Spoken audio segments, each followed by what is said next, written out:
Hi friends, welcome to Excel Tutorial Hub. In this video, we will talk about how to create barcodes in Excel. A barcode is a method of representing data in a visual machine form. Let's create the barcodes with the help of this table. So here we have the name of two products and their UPC codes. Let's create the barcodes. To create the barcodes, first of all, we need to highlight the UPC codes and change the format cells to text. Click on format cells, click on text, click OK.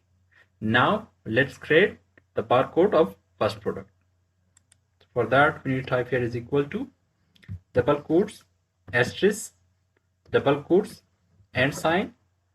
Click on the UPC code, and sign, double quotes, asterisk, double quotes, and press enter. Now we need to change the font from Calibri to code 39.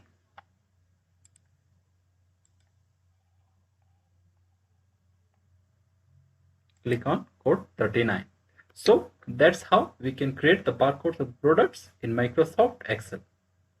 You can download the code 39 font from the link given below in the description. If you found this video helpful, like this video and subscribe my YouTube channel for more interesting videos about Excel.